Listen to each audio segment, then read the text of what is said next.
¿Qué tal están? Saludos de nuevo y bienvenidos a este tiempo de actualidad, a esta entrevista en profundidad que paulatinamente vamos realizando aquí en Radio Gandía con nuestros políticos. Si la semana pasada era turno para el alcalde de Gandía, hoy turno para un representante del Partido Socialista en nuestra ciudad. En este caso con la secretaria general del PSOE y edil, como saben, del Ayuntamiento de Gandía, Diana Morant, a la que ja saludamos. Diana, molt bona vesprada. Bona vesprada. Benvinguda, així a casa, a Radio Gandía. Com sempre, moltíssimes gràcies. Diana, després de l'estiu entrem en la recta final de la legislatura, moment important, el PSOE té compromisos importants i armar una bona candidatura per a les eleccions de maig. Conta'ns en resum quin serà el cronograma que s'ha marcat el seu partit en els pròxims mesos.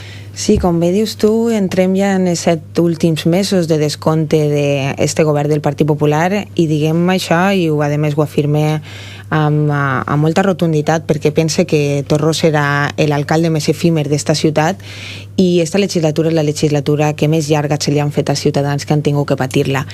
Nosaltres esperem conformar aquesta alternativa que necessiten els ciutadans. A mi m'agradaria que el Partit Socialista fora capaç de liderar aquest estat d'ànim de la gent que necessita tindre un horitzó d'esperança, i aquest horitzó s'ha posat en maig del 2015.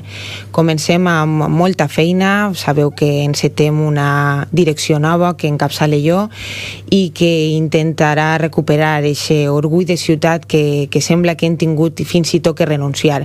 En Gandia som molt pixavins i sempre ens hem sentit orgullosos d'una ciutat que era una ciutat culta, tolerant, moderada, progressista, universitària, integradora. Tot això s'ha perdut en 3 anys i nosaltres esperem poder-ho recuperar, però ho tenim que fer de la mà de la ciutadania, és a dir, els ciutadans ens tenen que ajudar, li han perdut la por ja a fer front a aquest alcalde autoritari que ha portat Gandia als seus límits de la vergonya i de la cutreria, i són ells els que han d'intentar integrar-se en aquest projecte de ciutat que nosaltres volem elaborar per a oferir per a Gandia, i per tant les portes obertes a tots els ciutadans que vulguin aportar les seues idees per a que el Partit Socialista conforme aquest projecte d'alternativa necessari per a esta ciutat. En setembre el primer punt important per al PSOE. Sí, en setembre l'encetarem i a més vull anunciar, perquè a més com estem en plena campanya turística, que el primer tema que abordarem serà precisament el del model turístic. Tenim el compromís de gent molt relevant a nivell nacional que ha agafat el compromís amb el PSOE de liderar aquest debat en profunditat i responsabilitat que creguem que tenim que tindre.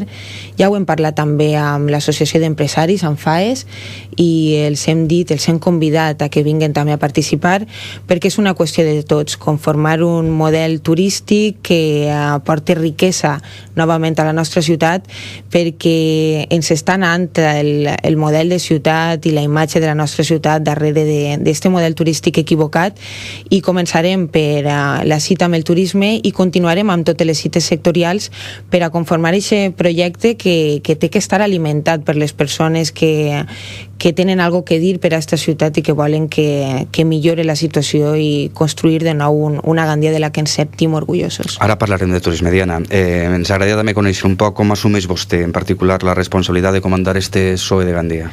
Pues ho faig amb moltíssima humilitat. Si li diguera que és un repte molt gran i que fa inclús vertigen, si no li ho diguera així estaria mentint-li, i perquè jo li tinc absolut respecte primer a un partit que té 135 anys d'història i del que m'he posat al capdavant, i sobretot a una ciutat que a mi m'ho ha donat tot, i jo sóc una enamorada de Gandia, i Gandia té una alçada que el que no tinga vertigen quan la mira i quan pensa que pot portar-la endavant, pues és una persona que està fora que no té els peus en la terra.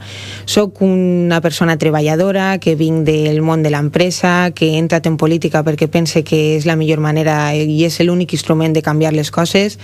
Soc una d'aquestes persones que viuen amb 1.000 euros de mierda que diu l'alcalde, que no té pisos repartidos por todo el mundo por valor de 10, ni de 20, ni de 30 millones de euros, i que representa aquesta ciutat i aquestes persones que estan passant-ho tan mal i que necessiten un horitzó d'esperança, algú que els diga que la seva qualitat de vida va a canviar. Jo me poso en el lloc de tots els que estan ara mateix escoltant-nos a la ràdio i que estan pensant que estan vivint prou pitjor que fa 3 anys, que se'ls estan pujant els impostos i, sin embargo, pues, puja el rebut de la basura i tenen una ciutat més bruta, puja tot tipus de rebut contributiu i que això no repercuteix en la millora de la qualitat de vida. S'han acabat molts programes d'ajuda a domicili i tot això té que tornar perquè la ciutat de Gandia té que prioritzar en les persones i aquest és el nostre objectiu. També li preguntaré més profundament sobre tots aquests temes, però ara sí que m'agrada que em parli un poc de la campanya d'estiu, els pros i contres de la política turística que està ficant ara en marxa l'Ajuntament de Gandia, el govern municipal.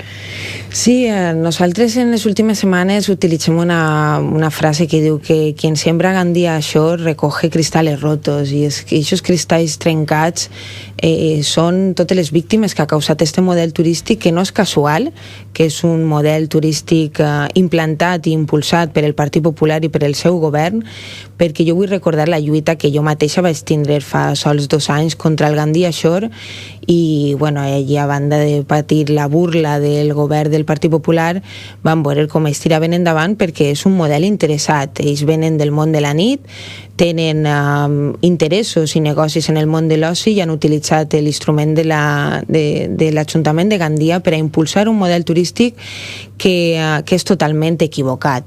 Al final, quan mires la rentabilitat, quan mires les dades d'ocupació, que encara sols tenim les de l'Institut Nacional d'Estadística, sols s'ha publicat el mes de juny, però ja l'any passat, quan comparaves en les campanyes anteriors, veies com s'havia baixat en nombre d'ocupació i de rentabilitat econòmica. Per tant, no és el camí. Sols unes persones o uns interessos particulars molt reduïts s'estan veient beneficiats per aquest model turístic quan hi ha moltíssima gent que està patint aquests cristalls trencats. Qui són? Pues les persones que venen a descansar i a disfrutar de l'oci també, però que no poden compatibilitzar l'oci amb el descans perquè l'Ajuntament està impedint o no fent complir la normativa. Són els propis hostalers i els empresaris que han de patir un turisme i un turista que ve amb baixa rentabilitat econòmica i que és la gent que entra a les tendes i ells no poden canviar a la gent que ve a Gandia. Hi ha algo positiu? Perquè li demana també pros. Home, positiu. Jo quan m'assente amb els empresaris jo entenc que a ells els agradaria tindre un concert cada nit de l'estiu, és normal, no? Perquè quan tu fomentes una activitat està clar que aquesta activitat al final deixarà un rendiment econòmic al seu voltant, però és que jo tinc que tindre una visió molt global i com a responsable pública pues, tinc que fer una lectura de què ens ha beneficiat i si ha valgut la pena. Jo visc a la platja de Gandia, per molt que el Partit Popular sempre me recorde que no l'haig fet, la visc i a més visc allí en hivern, en estiu, la visc de nit i sobretot la visc de dia, que n'hi ha gent que no la viu ni de dia. I esta platja de Gandia, que és la gran assignatura pendent d'esta ciutat, i ahí faig un poc d'autocrítica perquè crec que els socialistes també la tenien com a assignatura pendent, és l'assignatura suspesa d'Arturo Torró, perquè en ella va fer moltes promeses, li va prometre a la gent que anava a desestacionalitzar la platja i en hivern sols n'hi ha que passar un poc per ella per a veure com està totalment morta, com fins i tot els locals que fins ara permaneixien oberts tot l'any, ara s'ha reduït l'oferta a juliol i agost. I és perquè el propi Ajuntament, aquesta aposta de desestacionalització ha sigut un altre fracàs i una altra mentida del Partit Popular. Té el seu partit alternatives en aquesta qüestió? És el que li acabé de comentar. Quan uno critica un model turístic té que tenir una alternativa que oferir. L'alternativa no pot ser no res. Està clar que nosaltres vivíem, quan érem govern, vivíem d'un model turístic que ja no existeix. La gent venia a passar 15 dies, un mes, ara la gent ja no va de vacances ni 15 dies ni un mes, i tens que tindre una oferta alternativa. I nosaltres el que volem és que els professionals involucrar a la universitat, així mateixa tenim un campus de la universitat especialitzat en matèria de turisme, que sembla mentida que este govern hagi estat 3 anys sense cridar ni siquiera a la porta, perquè pareix que s'ho saben tot. Nosaltres consultarem amb la universitat, consultarem amb persones que tenen entitat en el món del turisme, consultarem amb els empresaris, i això té que ser una tasca de tot, perquè a més també és de veres que als empresaris i al sector els fa falta unes guies i els fa falta millorar molt. Sols n'hi ha que anar a altres poblacions per a veure que en hostaleria i en comerç també tenim molt de camí per a fer, però estem així tots per a treballar per el model turístic que li convé a la nostra ciutat i que té una oferta amplíssima i no s'ha de reduir sols a l'oci i al soroll. Parlant de soroll, vostè que viu a la platja, com ho porta això? Jo visc a la platja, però soc usuària, però no sóc patidora. I quan dic que no sóc patidora és perquè he pres absoluta consciència del que estan patint molts ciutadans, que quan hem acudit a aquestes assemblees dels veïns del Soroll, nosaltres mateixos hem tingut que donar la cara, perquè nosaltres hem gestionat la platja de Gandia i el Soroll no s'ha inventat en estos 3 anys, encara que sí que podem dir que darrere del Gandia Shore pues s'ha fet, la situació ja és de lo més greu, no? I l'anècdota s'ha convertit ja en l'habitualitat. Jo he mirat als ulls a ciutadans que m'han dit que no poden dormir i que van en pastilles, i és una cosa que ja els està afectant a la salut, i els he promès que he agafat el compromís amb ells de que socialistes prendrem verdadera consciència i hi haurà voluntat política de solucionar aquest problema. Crec que el primer és agafar consciència, com en tot. N'hi ha èpoques en les que els empresaris o les grans fàbriques feien vertits als rius i no passava res, fins que ja va haver una verdadera consciència de que això era contaminació i era un delicte. I crec que en matèria de soroll, que ja afecta la salut pública, tenim que prendre consciència i fer pues això, la mediació possible i la voluntat directa de l'Ajuntament de Gandia d'acabar amb aquest problema. En aquest cas, Torró, en comptes de col·locar-se com a mediador, s'ha col·locat com un verdader incendiari, i sols ja que veure aquest comunicat que va impulsar fa una setmana, un comunicat que a mi em sembla que és totalment infame, que un alcalde d'una ciutat col·loquen la mirilla de l'escopeta a un ciutadà i a un veí de la pròpia ciutat en noms i cognoms i el col·loque com a culpable. Així no n'hi ha culpables ni enemics, però sí que n'hi ha responsables. Però refrendat per el sector turístic.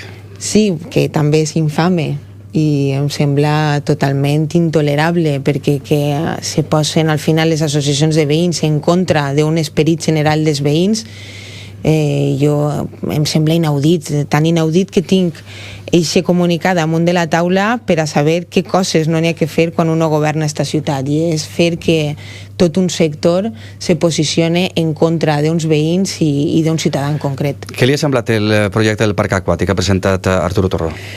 Pues mira, el parc aquàtic és una d'aquestes qüestions que uno quasi s'entera quan li crida a la ràdio per a demanar-li declaracions, no? Moltes vegades sou vosaltres els que em crideu: Diana, fes valoracions sobre este tema, i no tenim més informació que eixa. No tenim moltes qüestions per a valorar-lo perquè no hem pogut accedir a aquest conveni que diu que té tancat, no sabem exactament si la iniciativa... A priori és un projecte que no té per què vindre-li mal a la ciutat de Gandia, però el que sí que vull denunciar, i a més vaig aprofitar que ens heu donat aquesta oportunitat d'esta entrevista, que de nou el govern del Partit Popular està utilitzant la institució per a crear expectatives de futur i de la manera més descarada està utilitzant de nou aquesta estafa de l'hora empleo, l'han convertida en el parc aquàtico. Ximo Faus, que com sabeu està de secretari del grup municipal del Partit Popular, està enviant de nou correus electrònics a tota aquesta gent que va a l'Ajuntament i li exigeix a Torró que complisca la promesa de l'hora empleo, que va crear tantes esperances i per la qual Torró va aconseguir conquerir la ciutat de Gandia, i està de nou jugant amb les esperances d'aquesta gent que està desesperançada perquè no té treball, enviant-los un correu electrònic i dient-los que con el Partido Popular tendrán trabajo en la próxima legislatura. Ens pareix infame, de nou un descaro i una poca vergonya que el Partit Popular utilitzi els instruments de l'Ajuntament per a crear expectatives de futur i per a jugar amb la desesperança de la gent, i des d'ací la nostra denúncia pública. Entonces, quina és la nostra valoració? Pues jo pense que de nou és un sello del Partit Popular, i en comptes d'estar parlant del PortAventuras, pues ens sembla més que estem parlant d'un Eurovegas en la nostra ciutat. Tinc molt poc de temps, Diana, però sí que m'agradaria que contestara de manera molt breu, pràcticament telegràfica, a aquestes qüestions. Terminem la frase. Si el PSOE arriba a governar en Gandia la pròxima legislatura, eliminarà? Eliminarà la xarxa clientelar, eliminarà la persecució a ciutadans que no aplaudixen el que fa el govern, i eliminarà aquestes pràctiques autoritàries que són ja del segle passat. En el tema de les educadores de les escoletes sembla que solucionarà en arribar setembre tot el tema.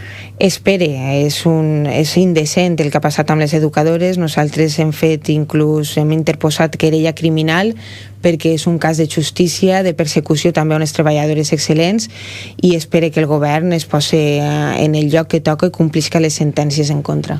Diana, què li sembla a vostè el projecte VITE que de forma experimental vol ficar en marxa el govern de la ciutat per al comerç?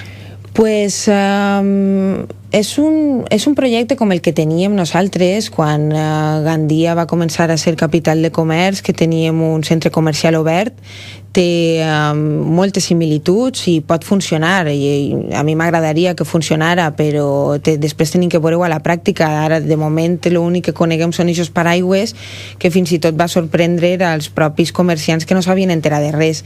Espero que s'assenten amb els comerços, que vegin quins són els seus verdaders problemes i que ho afronten amb responsabilitat, perquè és una verdadera pena que tinguem un centre comercial que s'està convertint en Chinatown i que els propis comerços de tota la vida s'han tingut que tancar les persianes. També ràpidament, té el PSOE una fórmula màgica per a poder acabar en el deute municipal? No, nosaltres no n'hi ha una fórmula màgica. El que tenim que fer és fer front al deute que ja tenim adquirit amb responsabilitat i sobretot governar amb honestedat, amb coherència, i les pràctiques del passat ja no poden ser utilitzades en un futur, perquè les condicions són unes altres, el context també, i ara el que n'hi ha que fer és prioritzar cada euro i saber on té que anar, i la nostra prioritat són les persones. L'última qüestió, Diana, què pensa quan algú li acusa, sobretot des del Partit Popular, de ser la titella d'Orengo i Boix? Pues me fa molta gràcia. Jo crec profundament en el meu partit. El meu partit és absolutament democràtic i cada vegada m'exposa a ell i m'exposa a la voluntat o no de referendament dels meus companys. Jo quan sent Arturo Torro dir que si ells feren unes primàries les farien de veritat, és, pues clar, parlar en boca del PP, la paraula primàries és quasi una comèdia, i una cosa vaig a dir-li al senyor Torró, que no es tente, perquè si en el Partit Popular feren primàries, desde luego ell no seria el candidat a l'alcaldia del Partit Popular. Diana Morante, el temps passa rapidíssimament. Moltíssimes gràcies. Espero d'ací uns mesos poder comptar també la seva presència en Ràdio Gandia. Pues gràcies per aquesta invitació. Bona vesprada. Bona vesprada.